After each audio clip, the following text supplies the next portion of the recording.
Ada ya dia ya? Kalian ngeprint sendiri gitu ya? Ya. Dikasih file, ngeprint sendiri. Oke. Bentuknya apa? Berupa apa? Lembar jawabnya. Saya mau ke Faris dulu. Terima kasih ya dia ya. Saya mau ke Faris. Faris? Bu. Gimana kabarnya? Baik-baik, Bu. Yang bentuk apa ya? 90 soal tapi Betul? kayak dibagi jadi 2 bagian. Ada yang atas, ada yang bawah. Oke. 45.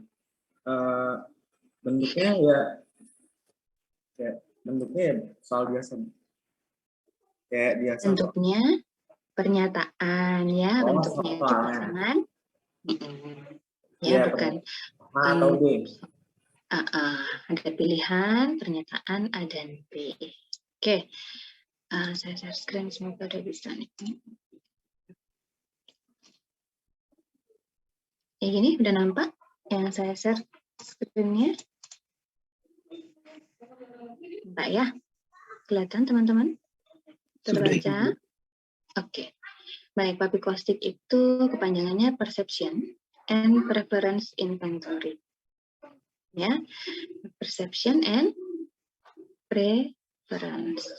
Ya, perception itu apa? Persepsi ya. Kaitannya dengan apa? Kalau persepsi. Oke, kita lanjut aja dulu.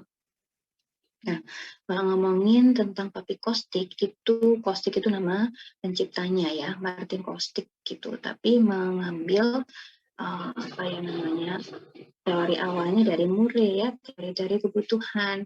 Kita tahu di sini kaitannya terkait dengan need ya, sama kalau Murray itu need and press gitu ya. Tapi kalau dalam Papikostik ini need and roll gitu. Ya, ini diciptakan dari seorang profesor yang awalnya itu apa namanya bergerak di bidang industri ya memang ya apa concernnya seperti itu ya. Dan saat ini nggak hanya manual paper test ya, sudah ada aplikasi-aplikasi berbasis komputer ya yang dikembangkan kayak gitu. Oke, ini bentuknya self report gitu. Jadi ini juga first choice, pilihan jawaban yang ditujukan kepada testi itu bentuknya apa ya, dipaksa untuk mengisi semua gitu ya, nggak boleh ada yang kelewatan. Ini power test sehingga semua terisi semua, apa tidak boleh double ngisinya, tidak boleh terlewat atau kosong gitu ya. Nah ini ada 9 needs, kemudian ada 10 roles atau peran, ada 9 situasi pekerjaan gitu ya yang ditunjukkan pada 7 area. Nah ini menguji gaya individu di tempat bekerja, kaitannya dengan bagaimana mereka bekerja gitu ya. Oke, dari sini bisa kita lihat hasil kebutuhan mereka, persepsi mereka dalam penyelesaian tugas itu seperti apa, kecenderungannya ya dalam menghadapi tugas-tugas seperti itu. Wah, ini baterai saya aku habis, pas posisi juga bawa charger, nanti kita cepat aja. Kaitannya kalau sama teknis instruksi, scoring sudah diajarin ya teman-teman ya. Oke, nah kenapa kemudian ini dipraktikumkan ya dibandingkan 16 PF atau PPS? Kira-kira kenapa kok menurut teman-teman? Ada yang sharing? Menurut saya begini Bu, gitu. Ada? Oke, saya tunggu ya responnya. Mungkin karena kalau di Papikostik ini gak sih Bu, sulit ngelakuin faking gitu atau manipulasi? Bisa. Kemudian? Saya izin masuk Bu, boleh? Ya, silakan langsung aja. Kalau menurut saya Papikostik ini juga lebih mudah gitu Bu untuk scoringnya. Lebih mudah scoringnya, item pasangannya juga sedikit ya, tapi sedikit Ya, dibandingin sedikit kemarin aja. 105, 225, kalau ini 90 tadi ya. Kayak gitu. Kemudian ini first choice, kemudian ini apa singkat gitu ya. Waktunya kira-kira kalian berapa lama kerjakannya? Ada sampai setengah jam? rata-rata mungkin 15 menit ya sudah bisa dikerjakan ya teman-teman. Nah, karena ini areanya konteksnya itu kaitannya dengan pekerjaan, maka ini memang boleh ketika diterapkan ketika dalam kebutuhan-kebutuhan konseling karir misalnya ya, konseling pekerjaan, apa namanya, seleksi gitu-gitu ya, kaitannya sama pekerjaan. Kemudian administrasi tesnya mudah ya, dari instruksinya kan juga sederhana ya teman-teman. Silakan memilih satu di antara dua pernyataan pasangan gitu ya, dalam setiap nomor kayak gitu-gitu, harus diisi waktunya apa namanya, terbatas gitu, sesuai dengan gambaran diri Anda gitu ya. Yang memang sehari-hari kita persepsikan ya dari konteks kerja kita, misalnya kayak gitu kan gampang, simpel ya. Kemudian ini bisa digunakan juga oleh yang non psikolog gitu. Jadi ini merupakan rangkaian psikotes, tapi bukan yang mendasari bukan dari psikologi itu sendiri ya teman-teman ya. Sehingga ini masih bisa diadministrasikan oleh non psikologi seperti itu. Biasanya kaitannya dengan HR ya, Human Resource itu sering menggunakan ini. Dan dalam beberapa jurnal terkini masih tahun 1990 sekian sampai 2000-an ini masih banyak dikaji dan masih reliable untuk digunakan. Ya, kemudian bahasanya juga sederhana, tidak terlalu klinis ya, seperti itu. Kemudian tadi saya sudah ceritakan kaitannya dengan two-stone, kaitannya dengan konsepnya Murray, Edward Personality Test juga yang kemarin kita sudah bahas. Oke, kemudian ini role itu tadi kan namanya perception and preferensi ya. Perception kaitannya dengan role pekerjaan dalam lingkungan kerjanya dia, bagaimana dia persepsikan. Needs kaitannya bagaimana kecenderungan perilakunya ketika di kehidupan sehari-hari ya.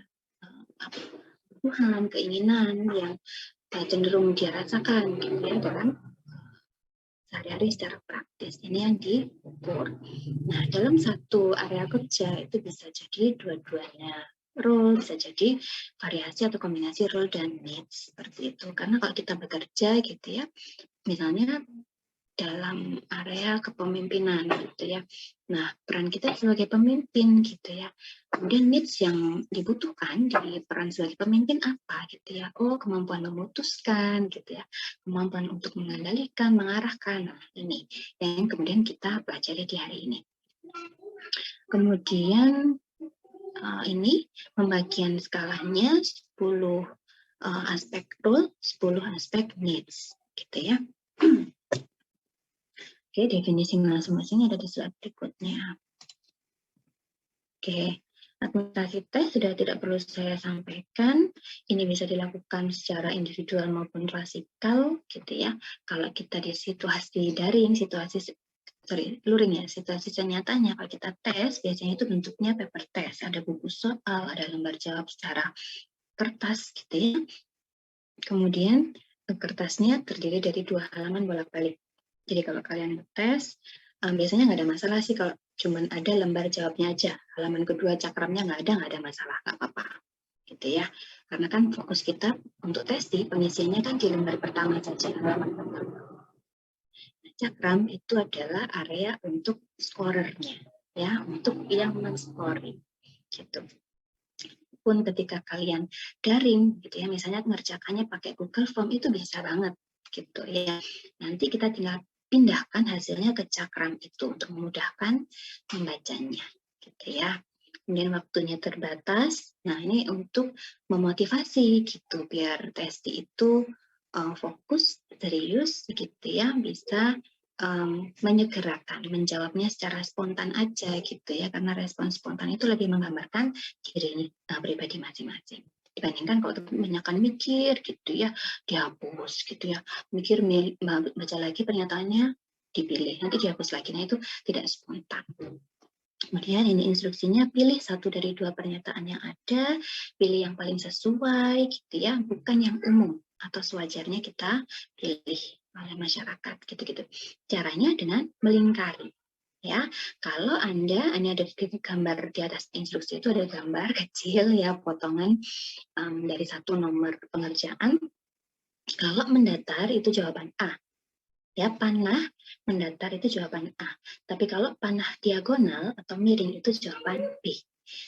Testi atau kalian peserta tidak perlu memperhatikan arah panahnya. Ya, arah panah diabaikan saja. Gitu, biar nggak pusing. Ya, kemudian cara mengerjakannya dari lembar yang kanan. Ya, lembar jawabnya itu kan di kanan dulu ke bawah. 10 nomor semakin ke kiri, 90-nya di kiri bawah. Gitu ya. Biar tidak salah mengerjakan. Kemudian oke, scoringnya dihitung ya, yang melewati kotak-kotak scoring di paling atas dan paling bawah itu tarik ke kanan gitu ya, mengikuti garisnya kayak gitu-gitu. Kalau scoring ada yang mau ditanyakan teman-teman? Saya nggak jelasin lebih lanjut ya. Saya harap sudah cukup jelas. Tapi kalau ada yang mau tanya boleh. Ada? Nah, itu merupakan salah satu cara juga ya untuk kemudian kita mengantisipasi tracking juga ya, cara scoringnya menarik ya dibandingkan tes-tes yang lain. Kemudian saya lanjut, kalau tidak ada pertanyaan, dari scoring itu dari kotak-kotak atas ya ada 10 itu harus total 45 jawaban, karena itu kan dari 90 soal kan dibelah 2 ya. Kiri atas, kanan bawah, seingat saya seperti itu. Kemudian total atas tambah bawah harus 90. Berarti dia ngisi semua, gitu bisa dianalisis. Tapi kalau kurang, nggak bisa dianalisis ya teman-teman ya, sehingga kita sebagai tester atau asisten tester, penyelenggara tes lah intinya, harus menekankan kepada testi harus isi semua. Dihitung sebelum dikumpulkan itu harus 90 lingkaran. Gitu. Oke, cakram itu sudah ada aspek-aspek ya, area work direction-nya gitu ya, work style-nya itu area-area dimensinya, dan sudah ada keterangannya gitu ya. Nanti tinggal memasukkan angkanya, kemudian kita tarik garis yang untuk memudahkan membacanya. Jadi kita bisa lihat mana yang skornya rendah, mana yang skornya tinggi di antara 0 sampai 9. Oke, kemudian analisis datanya, kalau tengah-tengah itu berarti kecenderungan yang cukup ya, faktor sedang. Kemudian kalau ekstrim tinggi sama ekstrim rendah, gitu ini juga bermacam-macam ya maknanya teman-teman.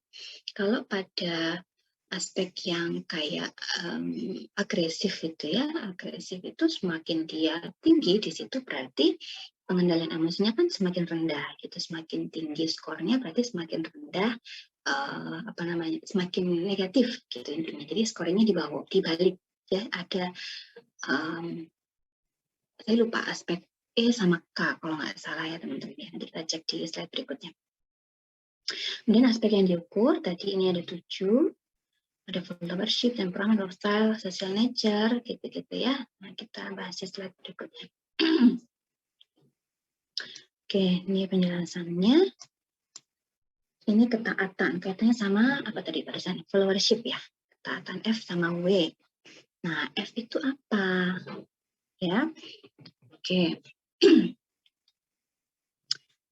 F itu kaitannya dengan seberapa jauh ini dukungan terhadap atasan ya, berarti seseorang itu bagaimana dia mendukung pihak otoritas, bagaimana dia mau terhubung gitu, dengan pimpinan, dengan power atasan gitu. Semakin rendah skornya di area ini, maka dia lebih loyalnya ke orang yang dia sukai gitu, belum tentu dengan atasannya dalam konteks ini. Seperti itu. Kemudian kalau W itu kaitannya sama taat aturan. Taat aturan itu difference ya teman-teman ya. Kaitannya dengan seberapa jauh seseorang itu butuh arahan gitu ya, dibimbing, dikasih aturan gitu ya, tuntunan dari lingkungan kerjanya. Nah, kalau semakin rendah skornya gitu ya, maka dia cenderung mandiri gitu ya. Ekstrimnya dia abai gitu ya. Justru ekstrimnya dia terlalu tergantung. Kalau semakin tinggi skornya ya, semakin taat pada aturan berarti dia semakin tergantung dengan organisasi itu, sehingga tidak bisa menonjolkan karakteristik kinerja mandirinya kayak gitu dari W ini. W itu kaitannya dengan need for rules ya. Kemudian yang arah kerja arah kerja itu berarti kita masuk di apa?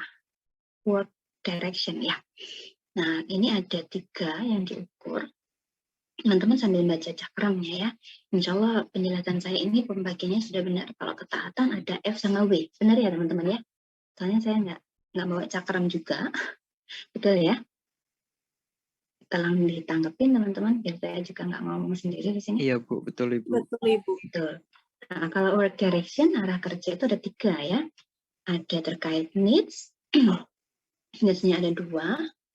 Needs untuk menyelesaikan tugas secara pribadi, ya. Kemudian kalau dia tinggi, N-nya berarti dia itu semakin terdorong untuk mengerjakan sendiri, gitu, tidak bergantung pada kelompok. Jadi kan ada ya orang-orang atau individu itu istilah kasarnya itu dompleng gitu ya. Dompleng itu mengikutkan kesuksesan kita itu pada kesuksesan orang lain gitu. Nah, kalau ini enggak, justru dia menyelesaikan tugas secara pribadi. Oke, kemudian kalau needs yang berikutnya nih to achievement, untuk berprestasi gitu ya.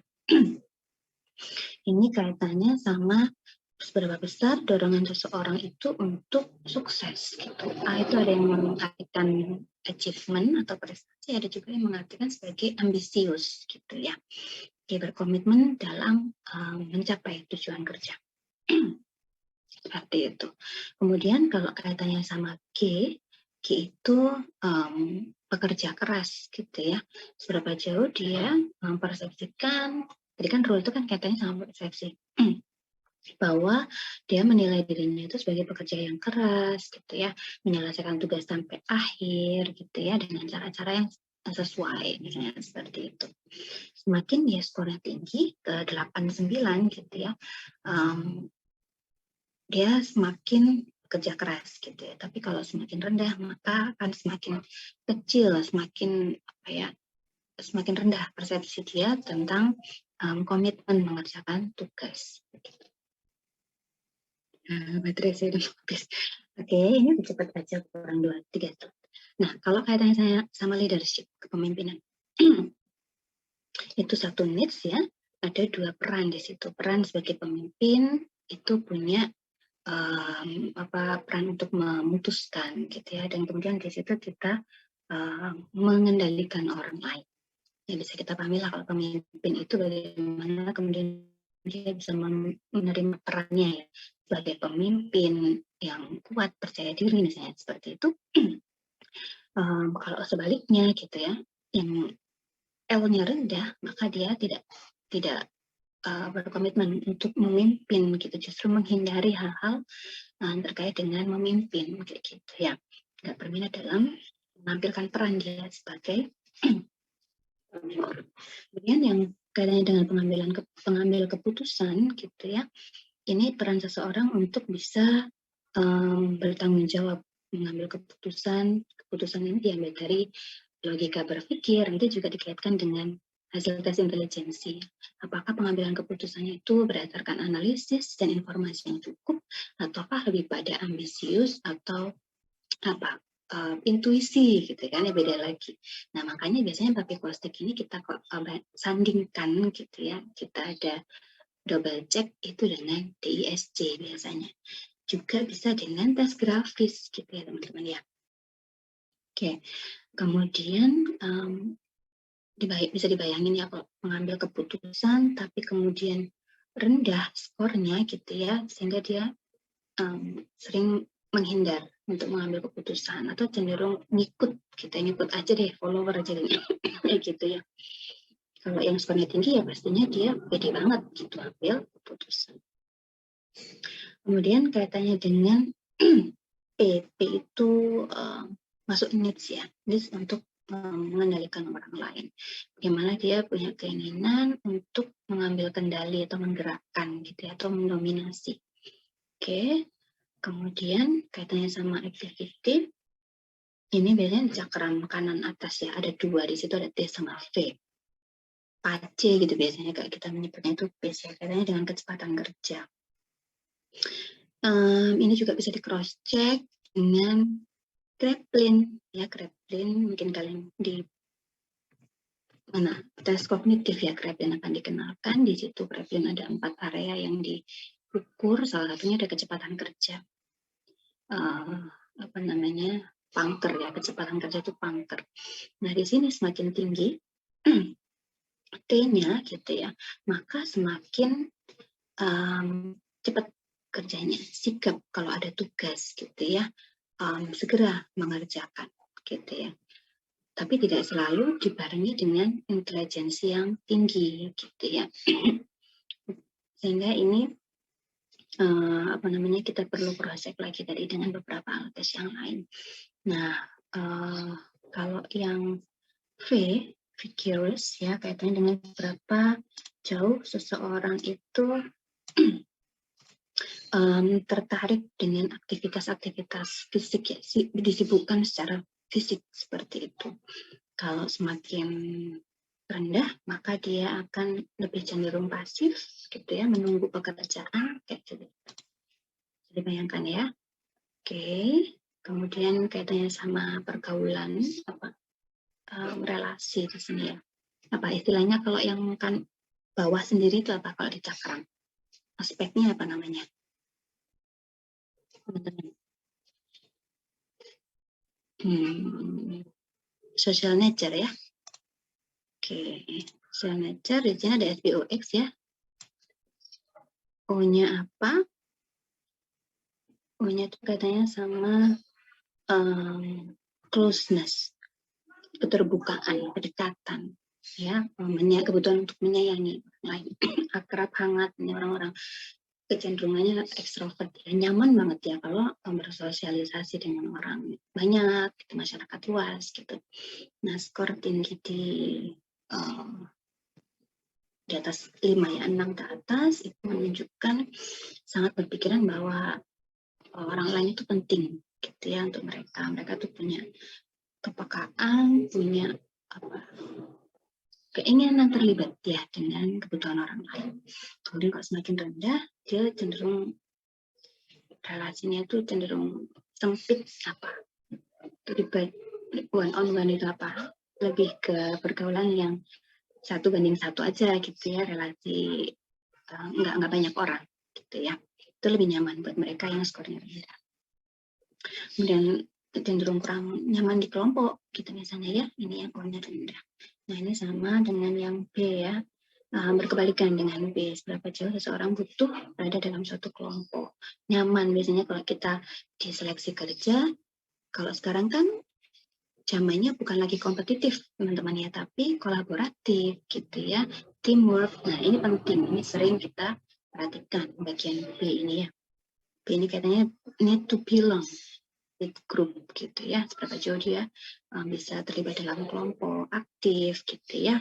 Kemudian kalau skornya rendah dia cenderung menyendiri. Kemudian yang S, sosial, ingin menunjukkan kemampuan sosialnya, berinteraksi secara hangat gitu ya. Lebih pada percaya diri, menikmati interaksi sosial. Nah, berbeda ya dengan yang itu menyayangi, kedekatan. Kalau kedekatan itu bahkan sampai ada sensitivitas untuk membantu gitu ya. Nah, kalau ini katanya dengan enjoy di lingkungan sosial aja yang gitu ya. Kemudian kalau yang X-nya kaitannya sama ekstrovert juga ya, memperoleh perhatian, ingin dikenal, ingin diperhatikan, jadi sorotan gitu ya.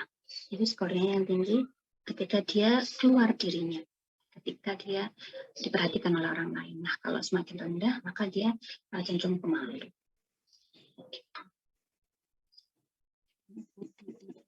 Kalau kaitannya dengan gaya kerja, work style ya, ada 3 area di sini. JDR itu biasanya di tengah bawah sebelah kiri ya teman-teman ya. Ingat-ingat aja kayak minuman ini ya, suplemen vitamin C ya, JDR gitu. C itu kaitannya sama teratur, terkontrol ya. C itu saya mengartikannya kontrol gitu, teratur, berprosedur, taat aturan gitu-gitu ya, skor tinggi, sistematis, ada metode yang dia pegang gitu ya. Berbalik kalau skornya rendah, dia justru fleksibel gitu orangnya, lompat-lompat ya pekerjaannya, mungkin gampangannya seperti itu, tidak terstruktur, so skornya rendah. Kemudian kalau yang D, direct gitu ya, detail, nah kaitannya dengan bagaimana dia menggunakan waktunya dengan mempertimbangkan, berpikir secara detail. Itu saya mengatakan itu detail, gampangnya seperti itu ya. Nah, kalau skor tinggi berarti dia semakin detail, sangat suka pekerjaan-pekerjaan yang menuntut detail. Jadi kalau misalnya kayak orang-orang keuangan itu cocok banget gitu ya. Tapi apakah semua orang keuangan itu detail? Nah, ini kita bisa menyesuaikan juga dari hasil tes ini gitu ya. Kalau dia orangnya tipe lapangan banget ya nggak cocok gitu. Kalau dia mungkin RMIB-nya gitu ya, outdoor-nya itu nomor 1 gitu ya. Nah ini kita pertimbangkan ulang gitu ya untuk kemudian dia ngambil peran di pekerjaan-pekerjaan yang butuh detail kayak gitu. Nah kemudian kalau balikannya detail, pastinya dia nggak usah detail, dia membacanya secara holistik, secara keseluruhan gitu ya. Oh ada musibah, udah gitu aja. Lagi ada masalah nih gitu. Tapi kalau bagi orang-orang detail, dia akan melihat lebih jauh gitu ya, meretelin itu membagi-bagi fokus perhatiannya pada hal-hal spesifik di dalamnya.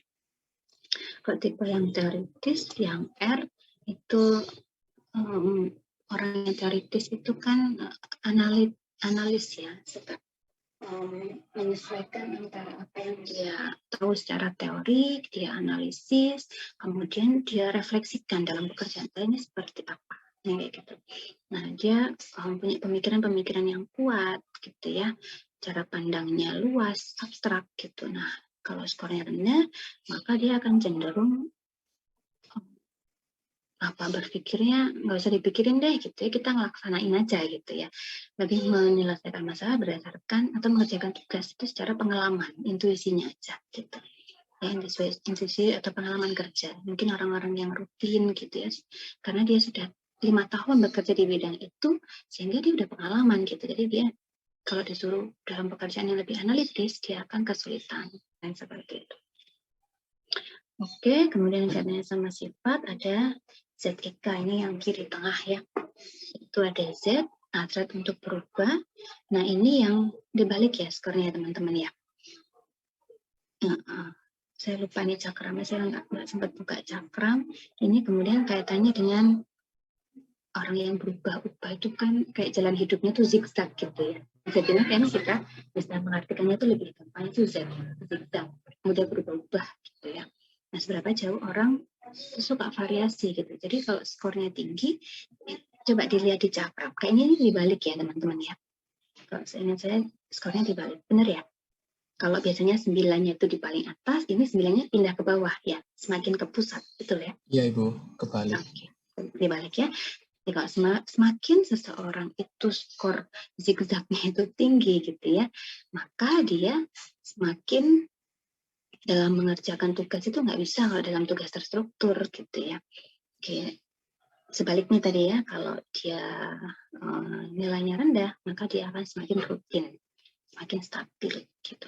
Kemudian katanya sama sifat yang pengendalian emosi, emosi gitu gampangannya, berapa jauh seseorang itu bisa menahan diri, mengontrol ekspresi emosinya, bisa melihat saya sedang dalam situasi yang bagaimana, saya sedang di mana sekarang, ketemu siapa.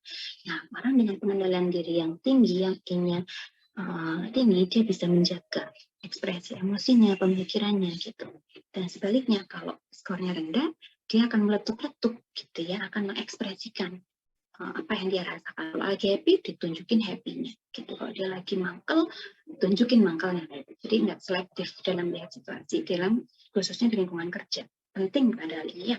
Kemudian yang terakhir itu Nah itu kaitannya sama agresif. Agresif itu kita biasa bayangkan orang agresif itu orang menendang, orang kick gitu ya, kick gitu. Jadi gampangnya kayak itu kick gitu, menendang atau ya agresif lah gitu.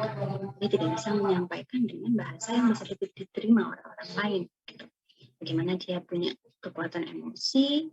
Nah semakin ini juga di skor terbalik ya, dia ya menunjukkan ketidaksukaan terhadap sikap atau perasaan. Kayak gitu ya teman-teman ya.